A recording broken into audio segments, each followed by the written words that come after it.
வணக்கம் எல்லாருக்கும் வணக்கம். காசிகால பைரவி பைரவரப்பணம் சரணம் ஜெகன்மாதா புவனேஸ்வரி திருவி சரணம் காசி தேவகுல பண்டார வேதாச்சாரியா தப்பாரமபணம் சரணம் காசி அதிபுரி தவதி ருக்கின ராமநகரி தப்பாரமபணம் சரணம் பிரபம ஸ்ரமம் வீரேஸ்வரி நரரி பாபாஜி திருடைய அப்பணம் சரணம் ஓம் ஸ்ரீம் காலபைரவாய் கடாசம் ஓமாய் சுரோட வைரேஸ்வரி ஓம் கிளிம் யோகபேஷுபச்சம் சங்குரு பைரவாய் மங்கலம் ஓம் ஸ்ரீம் கிருமை ஜெகன்மாதா பிதா பிரபம்ம ஸ்ரவம் வேத பைரவம் திருடைய அப்பணம் சரணம் ஓம் கிரிய நம சிவாய பைரவ சிவம் जयंती मंगला मंत्रा काली भद्रकाली कपाली दुर्गा शिवा शिवरात्रि स्वाहा सुधा नमश्वरी ओम तिथि विष्णु तदा वारः नक्षत्र विष्णु रेवसा योग सकाटम शैव सर्व विष्णुमय जगद्गुरु गुरु ब्रह्मा गुरु विष्णु गुरुदेव मगेश्वरा गुरु साक्षात् परब्रह्म तस्मै श्री गुरुवे नमो नमः. எல்லாருக்கும் வணக்கம். இன்றைக்கி முக்கியமான காசி புவனேஸ்வரி காசி கால பைரவி பைரவனுடைய ஆன்மீக தகவல். இன்றைக்கி தேதி வந்து 4ஆம் தேதி 7ஆம் மாதம் 2/2 வெள்ளிக்கிழமை காலை மணி ஒரு 10 மணி போல் ஒரு இந்த சிராத்தத்தை பற்றி நான் சொல்லி கொடுத்துருந்தேன். அதாவது ஆடி மாதம் பிறக்க போது அசடா நவராத்திரின்னு சொல்லுவாங்க இல்லையா. அசடா நவராத்திரி பாராயக அம்பாள் உபதேவதைகளான ராஜராஜேஸ்வரி அம்பாளுக்கும் புவனேஸ்வரி அம்பாளுக்கும் உபதேவதைகளான பட தளபதின்னுவாங்க. அதாவது வாராகி மொத்தம் 8 பேர் இருக்காங்க. அஷ்ட வாராகி கூட சொல்லுவாங்க.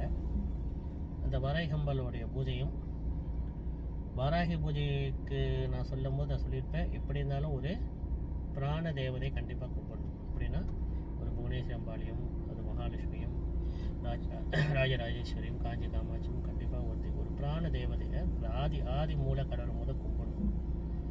சித்தி பெற்ற பெண் அதுக்கு பிறகு தான் கண்டிப்பாக மற்ற தெய்வங்களை உபதேவதைகளை கும்பிடணும். காளியாக இருந்தாலும் சரி, மாரியாக இருந்தாலும் சரி, துர்காவாக இருந்தாலும் சரி, பிரத்யேகாதியாக இருந்தாலும் சரி, குடும்பவாசிகளுக்கு மட்டும்.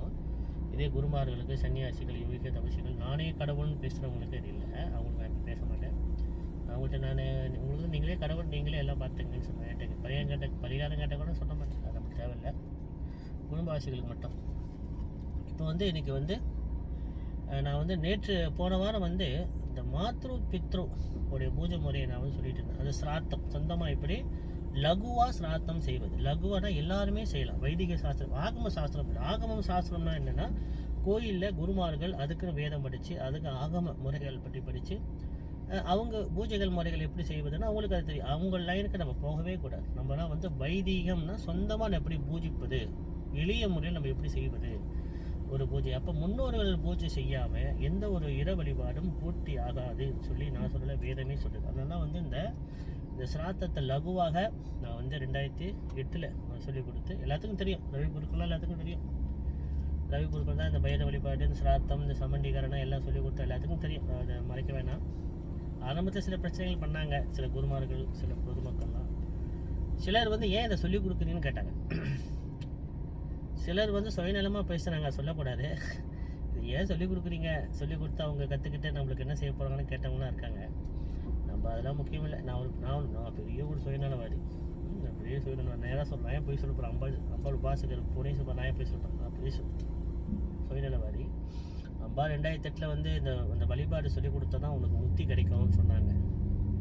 அதனால் கேட்குறாங்களோ கேட்கலையோ என்னோட தர்மம். உண்மையான விஷயத்த நம்ம சொல்லிக் கொடுத்தோம். கேட்குறாங்க அதாவது என்னை கேட்டு பின்பற்ற நல்லா இருக்கட்டும். கேட்காத அவங்க இஷ்டம். அவங்களுக்கும் குரு இருப்பாங்களா, உள்ள கேட்டு செஞ்சுக்கிட்டோம். சரி, இப்போ வந்து போன வாட்டி நான் வந்து இந்த 51 நாமாவளி, அதாவது ஒரு பிண்டங்கள் பிடித்து வைத்து 10 பிண்டம் சொல்லிக் கொடுத்தேன். அதாவது ஆதி பிண்டம். அப்புறம் 20 பிண்டம் சொல்லிக் கொடுத்தேன். அப்போ பொதுவான பிண்டம். ஏன்னா நம்ம குடும்பவாசிகள் வந்து எப்படி அவங்க சாஜியம் அணிஞ்சிருப்பாங்களோ, சாஜியம்னா இறந்துருப்பாங்க நம்மளுக்கு தெரியாது இல்லையா. அவங்க வந்து துர்மரணம் அணிஞ்சிருக்கலாம், தற்கொலை பண்ணியிருக்கலாம், தப்பா வச்சுக்காதீங்க. எல்லாம் ஒரு இதுதான் எடுத்துக்காட்டு தான். அப்போ அவங்களுக்கு ஏற்ற பிண்டம் தான் அந்த 20 பிண்டம். அதுக்குள்ள நான் 20 பிண்டம் நான் முடிச்சுட்டேன். அந்த பழைய டிக்டாக் ஆடியோவில் பாருங்கள், ஃபேஸ்புக் ஆடியோலையும் பாருங்கள். இப்போ வந்து மொத்தம் 108 நாமாவளி, அதாவது பிண்டங்கள் தட்டில் அடுக்கி முதல் வந்து ஒரு தட்டில் வந்து வெங்காய தட்டு எடுத்துங்க. விஷ்ணு பாதத்தட்டு கிடச்சா விஷ்ணு பாதத்தட்டு கிடைக்காது, அது காசு உள்ளவங்க வாங்கிங்க. இல்லைனா ஒரு சாதாரண வெங்கல தட்டு வைத்து அதில் வந்து திருப்பப்பல் வாழையில் போட்டு திருப்பப்பல் அடுக்கி அதில் மூலிகள் அடுக்கி இந்த பிண்டங்கள் மந்திரம் சொல்லி வர்க்கம் தர்ப்பணம் எள்ளும் தண்ணி வச்சு அர்ப்பணம் பண்ணி முடிப்பது. இது ஒரு பூஜை முறை இருக்குன்னு வச்சுக்கங்களேன். முடித்த பின் அஷ்டோத்திரம் நாமாவளி, மாத்ரு பித்ரு நாமாவளின்னு தனியாக இருக்குது. அப்போ இந்த நாமாவளிக்கு நம்ம பிண்டத்து மேலே ஒரு மந்திரமாக சொல்லி ஒரு பில் வேலை வைக்கிறீங்க வச்சுங்களேன். அது வந்து அப்படியே முழுமையாக தான் வைக்கணும். பிச்சு வைக்கக்கூடாது. பிக்கும் போது அதுக்கு தோஷம் வரும். பிச்சு வைக்கக்கூடாது. ஒரு புஷ்பத்தை அப்படியே வைக்கலாம். எது இல்லாட்டி பரவாயில்ல, திருப்பப்பிள்ளை எடுத்து தண்ணியில் தட்டாது அது பிண்டத்து மேலே வைக்கணும். இப்போ எடுத்துக்காட்டு நான் வந்து 51 அஷ்டோத்திரம் முடிச்சுட்டு இப்போ இன்றைக்கி நான் சொல்லிடுறேன். அது ஆடி மாதம் வந்து ஏன் மிக சிறப்புனா, வாராக பெருமாள் உங்களுக்கு எல்லாம் தெரியும், கிருஷ்ண பரமாத்மா மூர்த்தி, பரபிரம்ம சுரூபம். அவர் வந்து 10 அவதாரத்தில் வந்து வாராக அவதாரம் எடுத்தார், பன்றி முகத்தோட வாராக அவதாரம். அந்த வாராக அவதாரம் எங்கே இருக்குன்னா திருப்பதி மலையில் பெருமாள் பாலாஜி அம்பாள், அது பெருமாளுக்கு எல்லாம் திருப்பதி எல்லாம் போவீங்க இல்லையா, போகும்போது திருப்பதி மட்டும் சாமி கும்பிட்டு வந்துடாதீங்க. அந்த மலைக்கு சொந்தக்காரர், அந்த இடத்துக்கு சொந்தக்காரர் வாராக பெருமாள் அங்கே இருக்கார். அவர் தான் ஆதி பெருமாள். அவரை தரிசனம் பண்ணாமையோ அவரை கும்பிடாமையோ மேலே பாலாஜிக்கு போகாதீங்க, திருப்பதி மலைக்கு மேலே ஏறாதீங்க. அவர் கீழே மலைக்கு பின்னாலேயும் இருப்பார், ரகசிய குகையில் முன் வாசலையும் இப்போ வச்சுருக்காங்க ஒரு கோவில் வாராக பெருமாள். அவரை கும்பிட்டுட்டு அவர் தரிசனம் பண்ணிவிட்டு, அங்கே தேங்காய் வழக்கெல்லாம் ஏற்ற முடியாது, பரவாயில்ல, அவர் அர்ச்சனை பண்ணிவிட்டு அவர்கிட்ட அனுமதி வாங்கிட்டு மேலே ஏறணும். ஆதி புராணத்தில் என்ன சொல்லுதுன்னா, பூலோகத்தில் கலியுகத்தில் பூலோகத்தில் இருக்கும்போது முத பிண்டம் வைத்து பூஜிப்பது வந்து பூஜை செய்தது வந்து வாராக பெருமாள் தான். பன்றி முகத்தோடு உள்ள கிருஷ்ண பரமாத்மா அவதாரத்தில் 4வது அவதாரத்திலையோ 3வது அவதாரத்திலையோ எனக்கு தெரியல, மிஸ்டேக் அந்த மனிதர்கள். அவர் தான் முத ஆதி வாராக பெருமாள் தான். பிண்டம் வைத்து அவரோட எல்லா முன்னோர்களுக்கும் பூலோகத்தில் அவதாரம் எடுக்கும்போது கலியுகத்தில் முத பிண்ட வைத்தி செய்து வாராக பெருமாள் தான். இது விஷ்ணு புராணம் படிச்சு உங்களுக்கு இது தெரிய வரும். வாராக பெருமாளை முத எப்படி பிண்டம் செய்தாங்கன்னா, ஆதி காலத்தில் அரிசி இல்லை, சோறு இல்லை, கிழங்கு வகையில் தான் பிண்டம் செய்தாங்க. கிழங்கு மட்டும் உருண்டையாக பிடித்து பிண்டமாக பாவித்து அவர் போதிச்சார் சொல்லி சாஸ்திரங்கள் சொல்லுது. அப்போ இந்த வாராக பெருமாளுக்கு ரொம்ப முக்கியத்துவம். இந்த தர்ப்பண பூஜைக்கும் இந்த சிராத்த பூஜைக்கும் முன்னோர்கள் செய்கிற பூஜைக்கு எல்லாம் இந்த வாராக பெருமாள் ரொம்ப முக்கியத்துவம் தருவாங்க. அதே மாதிரி நம்மளுக்கு இத்தனை மந்திரங்கள், சமஸ்கிருத மந்திரங்கள், இந்த சிராத்த மந்திரங்கள், சமண்டிகண்ட மந்திரங்கள் கிடைத்தது வந்து கருட பகவான் மூலியமாக தான். கருட பகவான் வந்து கிருஷ்ண பரமாத்மாவோட வாகனம் இல்லையா, அவர் வந்து சில கேள்விகளை கேட்டு, ஒரு மனிதன் பூலோகத்தில் இருந்தால் எப்படி சிராத்தம் பண்ணுவது, எப்படி சமண்டிகரணம், இறந்த பின் அந்த பிண்ட பிரேதத்துக்கு என்ன பூஜிப்பது, என்ன மந்திரம் சொல்வது எல்லாம் வந்து அவர் திருவாயால் சுவாமி கிட்ட கேட்டு, அவர் திருவாயால் சுவாமி பெருமான் கிருஷ்ண பரமாத்மா திருவாயால் சொன்ன எத்தனை பூஜை முறைகள் தான் நம்மளுக்கு கருட புராணம் ஒன்று கிடச்சிச்சு. இந்த கருட புராணத்தில் இந்த விரிவாக போட்டிருப்பாங்க, இந்த சமண்டிகரண பூஜை, இந்த சிராத்தம் எல்லாம் போட்டிருப்பாங்க. விஷ்ணு புராணத்துலேயும் இருக்குது, நீங்கள் அதை பற்றி படிக்கலாம். அப்போ இந்த முத நம்மளுக்கு ஒரு வழிகாட்டியாக இருந்தது வந்து வாராக பெருமாள். கிழங்கு வகையில் தான் முத பிண்டம் அரிசி இல்லாத பட்சத்தில். ஆனால் ராமாயண புராணத்தில், ராமாயண இதிகாசங்களில் வந்து சீதா பிராட்டியார் வந்து மகாலட்சுமி அம்சம். அதனால தான் வந்து எப்பயுமே நான் வந்து பெண்களை வந்து மகாலட்சுமி அம்சமாக தான் நினைப்பேன். நான் எப்பயும் பெண்கள் தப்பாக பேச மாட்டேன், தப்பும் பேசக்கூடாது, பெரிய பாவம். அவங்க என்ன தப்பு செஞ்சாலும் அவங்களுக்கு கர்மா. நம்ம திருவாயால் நம்ம வந்து மகாலட்சுமி அம்சமான எல்லா பெண்களும் மகாலட்சுமி. அதான் சொல்லுவேன், பெண்கள் முடி எடுக்காதீங்க, மொட்டை போட்டு அது மகாலட்சுமி உங்களுக்கு விட்டு விலகுறது அகோரிகள் என்று சொல்லியிருக்காரு. அதனால் முடி எடுக்காதீங்க, வீணுதல் காரணமாக கூட முடி எடுக்காதீங்கன்னு நான் சொல்லுவேன். அது கேட்க மாட்டாங்க, அவங்க இஷ்டம், பரவாயில்ல. இப்போ இந்த வாராக பெருமாள் வந்து முத கிழங்கு வகைகளை பிண்டம் செய்தாங்க. அதன் பின் வந்து ராமாயண இதிகாசங்களில் வந்து சீதா பிராட்டியார் மகாலட்சுமி அம்சமால தசரத மன்னனுக்கு முத பிண்டம் கொடுத்தது வந்து சீதா பிராட்டியார் தான். இது வந்து இந்த ராமாயண புராணம் படிக்கிறவங்களுக்கு நல்லா தெரியும். ஆனால் அவங்க முகூர்த்த நேரம் முடிய போகுது, திதி முடிய போகுதுன்னு சொல்லிட்டு ராமனும் லட்சுமண சுவாமியும் காட்டுக்கு போய் கிழங்கு வகை எடுத்துகிட்டு வரோம் போகிற முகூர்த்த நேரம் முடிய போகுது, திதி முடிய போகுது. அப்போ தசரமன் அந்த காலத்தில் அசிரி ரூபத்தில் வந்து கேட்பாங்க, ஏன்னா அது வந்து திரியா யுகம்னு சொல்லுவாங்க. அப்போ தசரன் பண்ணனா ஒரு 300 வருஷம் நின்று சீதா அம்மா தாயே எனக்கு பிண்டம் கொடுங்க, முகூர்த்தம் முடிய போகுது சொன்னோடனே சீதா பிராட்டி சுவாமி எனக்கு கையில் ஒரு பிரசாதமும் இல்லை, கிழங்கு வகையும் இல்லை, எந்த ஒரு அன்னமும் இல்லை, எப்படி உங்களை பிண்டம் கொடுப்பதுன்னு, தாயே நீ மகாலட்சுமி அம்சம், நீ வந்து மண்ணை உருட்டி கொடுத்தாலும் எனக்கு பொண்ணா மாறிடும், நல்ல மண்ணை உருட்டியாவது கொடுத்தாயே சொல்லி தசரத மன்னன் அந்த பிண்டத்தை வாங்கிட்டு போனார். பெண்கள் தயவு செய்து சிராத்தம் பண்ணலாம், பெண்கள் தயவு செய்து சிராத்தம் பண்ணலாம். அப்படி உங்களுக்கு நம்பிக்கை இல்லைன்னா பரவாயில்ல, விட்டுருங்க. உங்கள் குருமார்கள் வந்து உங்களுக்கு குருமார் இருப்பாங்க, இல்லை பெண்கள் செய்யக்கூடாதுன்னு சொன்னால் விட்டுருங்க, பரவாயில்ல, அது கேட்டுக்கலாம். ஆனால் நம்பிக்கையுள்ளவங்க செய்யுங்க. அதே மாதிரி துளசி புராணத்துலேயும் துளசி தேவி தான் பெண் தான் அவரோட கணவருக்கும் அவரோட அப்பாவுக்கும் பிண்டம் கொடுப்பது, பிண்டம் கொடுத்தது, சிராத்தம் பண்ணது எல்லாமே. பெண்கள் சுடுகாட்டுக்கு போகக்கூடாது, பெண்கள் சுடுகாட்டுக்கு நிற்கக்கூடாது, பந்தனம் படிக்கக்கூடாதுன்னு சொல்கிறாங்க. ஆனால் பெண்கள் இறந்து பண்ண மட்டும் பிண்டத்தை தூக்கிட்டு இப்போ அந்த பிரேயத்தை தூக்கிட்டு சுடுகாட்டுக்கு போகலாமான்னு கேட்டால் பேசாமல் இருக்காங்க. செத்த பிறகு போகலாம் சுடுகாட்டுக்கு, உயிரோடு இருந்தால் போகக்கூடாதா தெரில, அது ஒரு பக்கம் இருக்கட்டும். இப்போ வந்து இன்றைக்கி 4ஆம் தேதி, அதாவது சித்திர நட்சத்திரம். நாளைக்கு 5ஆம் தேதி சனிக்கிழமை சுவாதி நட்சத்திரம். சுவாதி நட்சத்திரமும் மகாலட்சுமி அம்சம், லட்சுமி பூஜை பண்ணுங்கள். அதே மாதிரி பரணி நட்சத்திரம் லட்சுமி பூஜை பண்ணுங்கள். அடிக்கடி நான் சொன்னேன். சுவாதி நட்சத்திரம் என்றைக்கு வருதுன்னு சொன்னால் 5ஆம் தேதி சனிக்கிழமை. அது சனிக்கிழமை சுவாதி நட்சத்திரம் ரொம்ப விசேஷம், ரொம்ப விசேஷம். அதே மாதிரி ஆடி மாதம் என்றைக்கு பிறக்குதுன்னு சொன்னால் நான் அடிக்கடி சொல்லுவேன். 17ஆம் தேதி 7ஆம் மாதம் 1ஆம் தேதி புண்ணிய காலம். காலையில் புண்ணிய காலம் தெரியும், சிராத்தம் பண்ண அது மாத சிராத்தம், மாசிகா மாதம் கண்டிப்பாக மாத பிறப்புக்கு நம்ம சிராத்தம் பண்ணணும். அது குருமார்களுக்கு தெரியும், மக்களுக்கு தெரியும். இப்போ 17ஆம் தேதி 7ஆம் மாதம் சப்தமி தேதியில் உத்திரட்டாதி நட்சத்திரத்தில் பிறகு. நான் எங்கே சொல்லியிருந்தாலே உத்திரட்டாதி நட்சத்திரம் காமதேனு நட்சத்திரம், மகாலட்சுமி அம்சம். அதாவது பரணி, சுவாதி, உத்திரட்டாதி நட்சத்திரம் விட்டுறாதீங்க. நல்ல ஒரு பிரார்த்த ஜபம் பூஜைகள் பண்ணுங்கள்.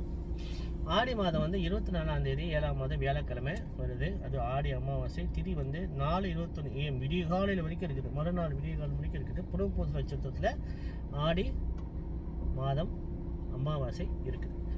ஆனால் எங்களோட பிரசத்தம் காசி கால பண்டர பயிர் காட் மலேசியாவில் உள்ளவங்க அனைவரும் 27ஆம் தேதி 7ஆம் ஞாயிற்றுக்கிழமை திலாயாகம், மாத்திரு பித்திரு பிண்ட தர்ப்பணம் திலாயாகம் செய்யணும். எங்கே சொன்னால் இப்போ பேரா மலேசியாவில் நாங்கள் வருஷம் செய்வோம். அந்த பிகேபி டைமில் மட்டும் எங்களால் 2 வருஷம் செய்ய முடியல. அதில் இந்த ஆண்டு நாங்கள் வந்து திருப்பியும் அதை நாங்கள் ஆரம்பிச்சிருக்கோம். எப்பயுமே நாங்கள் வந்து 3 யாகத்துக்கு முக்கியத்துவம் கொடுப்போம். முதல் யாகம் வந்து மாத்ரு பித்ரு பிண்ட தர்ப்பணம் திலா யாகம் சொல்லுவோம். ஆடி மாதம் வர அமாவாசை அடிக்கும் முடிஞ்சு ஒரு 7 நாளுக்குள்ளே ஒரு ஞாயிற்றுக்கிழமை செய்வோம். 2வது புவனேஸ்வரி அம்பாள் ஜெயந்தி, நான் பிறகு சொல்கிறேன், அது செய்வோம், அந்த பூஜை செய்வோம்.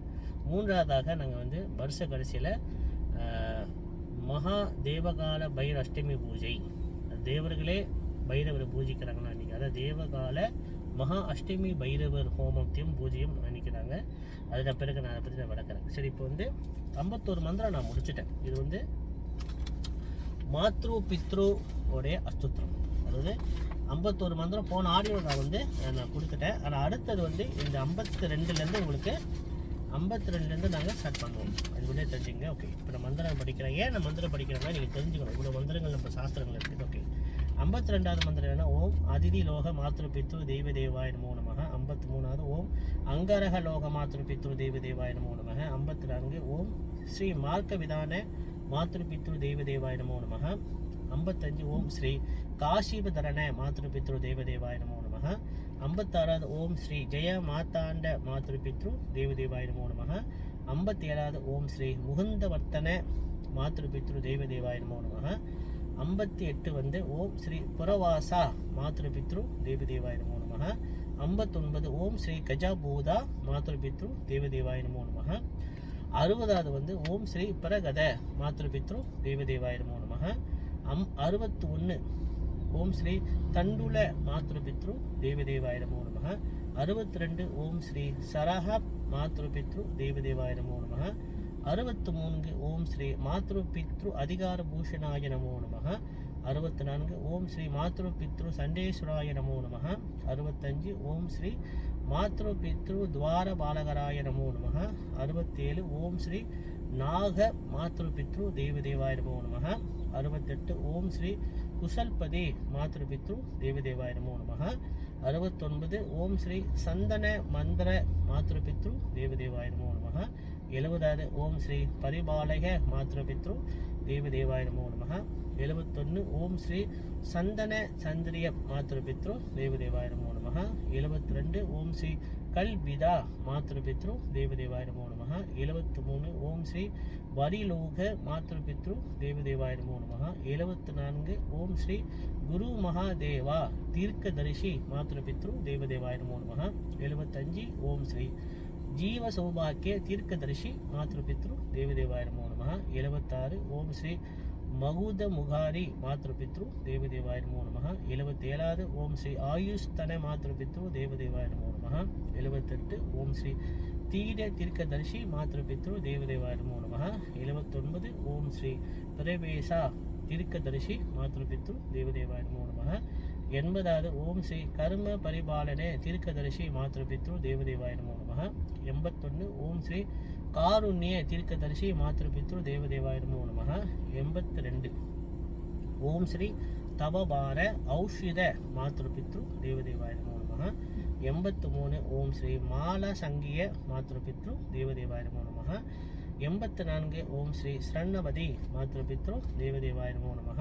85 ஓம் ஸ்ரீ ஜலதீபா மாத்ருபித்ரு தேவதேவாய நமோ நமः.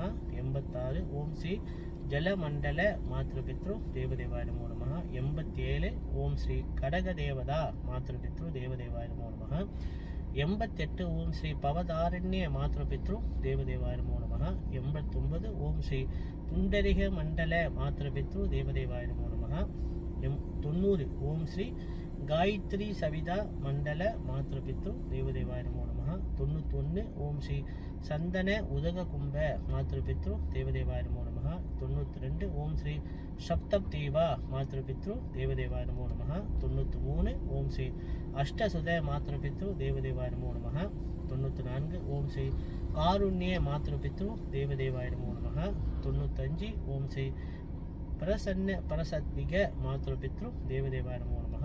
96 ஓம் ஸ்ரீ கருதம மாத்ருபித்ரு தேவதேவாய நமோ நமः. 97 ஓம் ஸ்ரீ தரணி மாத்ருபித்ரு தேவதேவாய நமோ நமः. 98 ஓம் ஸ்ரீ மாத்ருபித்ரு மகாதேவி தேவாய நமோ நமः.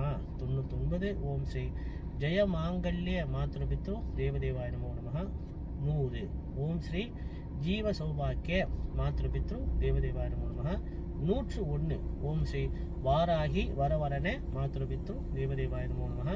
102 ஓம் ஸ்ரீ புருஷோத்ம மண்டல மாத்ருபித்ரு தேவதேவாய நமோ நமः. 103 ஓம் ஸ்ரீ மாத்ருபித்ரு கணாத்மனே நமோ நமः. 104 ஓம் ஸ்ரீ மாத்ருபித்ரு நட்சத்திர தேவி தேவாய நமோ நமः.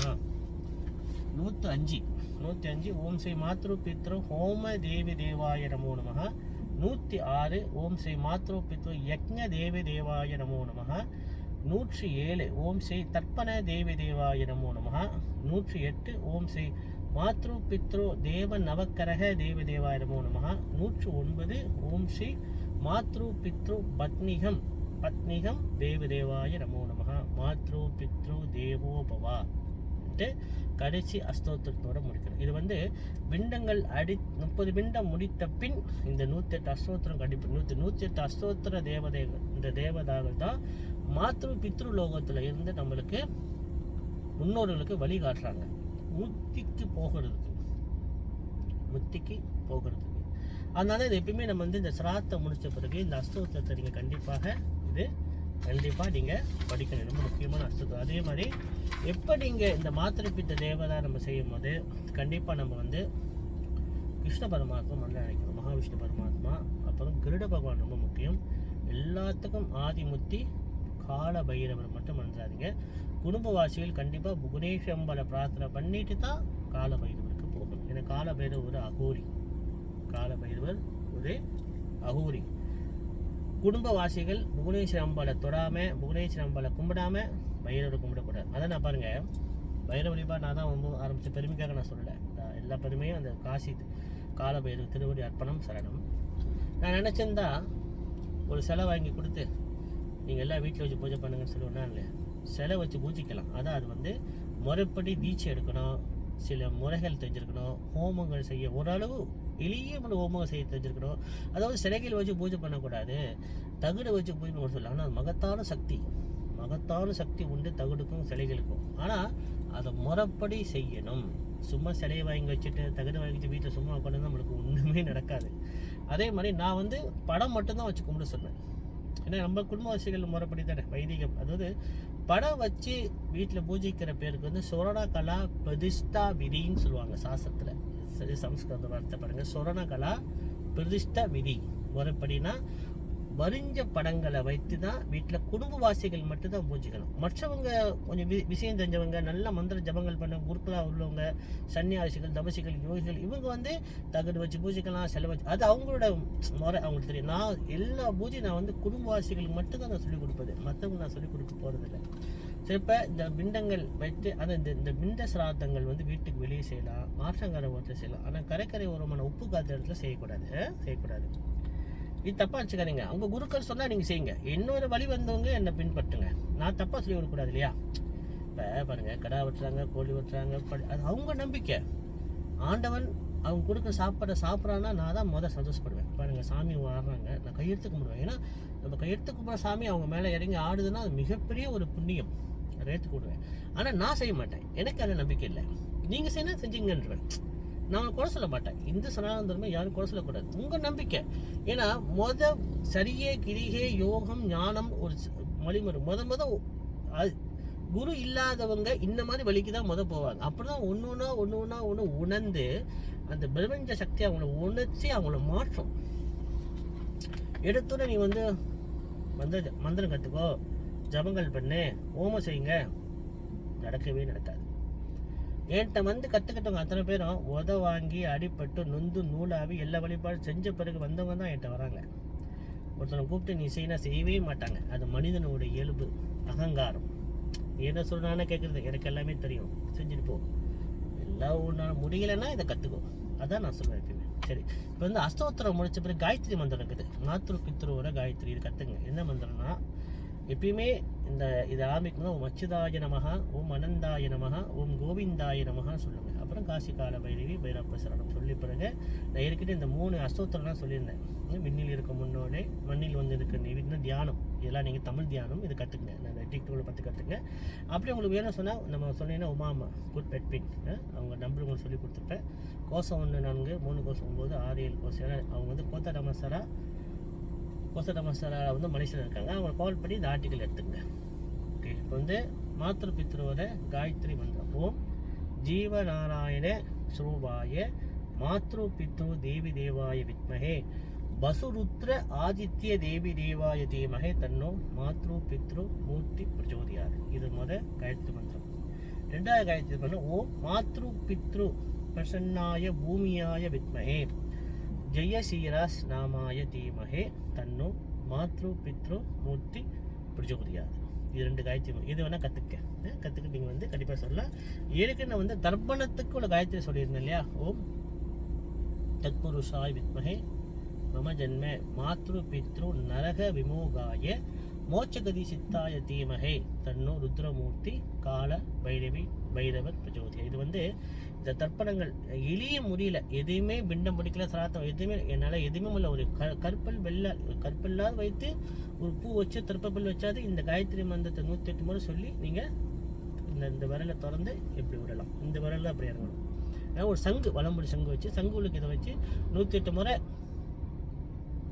முறை அந்த காயத்ரி சொல்லிட்டு நீங்கள் சூரியனை பகவானை பிரார்த்தனை பண்ணி கண்டிப்பாக நீங்கள் இப்படி தந்து சங்கு இப்படி வலிச்சு நீர் வரணும். எல்லாத்துக்கும் குலதெய்வம், கண்கண்ட குலதெய்வம் சூரிய பகவான் தான். இல்லை என்ன குலதெய்வம் வேற அப்படின்னா எப்படி கூப்பிட்டு போங்க, அது உங்கள் தர்மம். நான் தப்பாக சொல்லி கொடுக்கூடாது இல்லையா?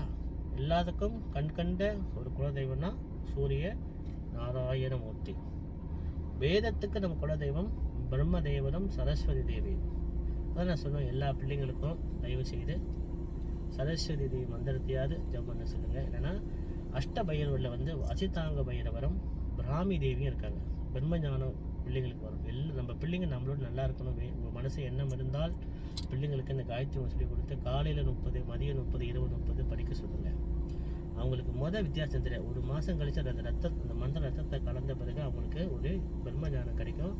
4 பிள்ளைங்க நல்லா நம்மளோட நல்லா சிறப்பாக இருப்பாங்க. ரொம்ப சந்தோஷம். இன்றைக்கி நான் வந்து இந்த மாத்ரு பித்ரு அஷ்டோத்திரம் முடிச்சுட்டேன். இதை நீங்கள் வந்து கற்றுக்கணும். என்னோட வேண்டுகோள், காலபைரவ வேண்டுகோள், கற்றுக்கணும். கற்றுக்கிட்டு நீங்கள் உங்கள் பிள்ளைங்களுக்கு நீங்கள் சொல்லிக் கொடுங்க. நம்மளோட பிரசத்தோட காசிகால பண்டார பைரகாட் மனுஷன் உள்ளவங்க நம்ம இப்போல 27ஆம் தேதி 7ஆம் மாதம் 2022 ஞாயிற்றுக்கிழமை மாத்ரு பித்ரு திலா தர்ப்பணம் ஹோமம், திலா யாகம், சிம்பிளாக அதில் பார்த்தோன்னா திலா யாகம் செய்கிறாங்க. தயவுசெய்து இஷ்டம் உள்ளவங்க நம்பிக்கைள்ளவங்க வந்து கலந்துக்குங்க. அது தர்மம், ஒரு தர்மம். காசிகால பைரவி, பைரவ சரணம், ஜெகன்மாதா புவனேஸ்வரி திரு சொல்லுவோம். கிரே நம சிவாய, பைரவ சிவம்.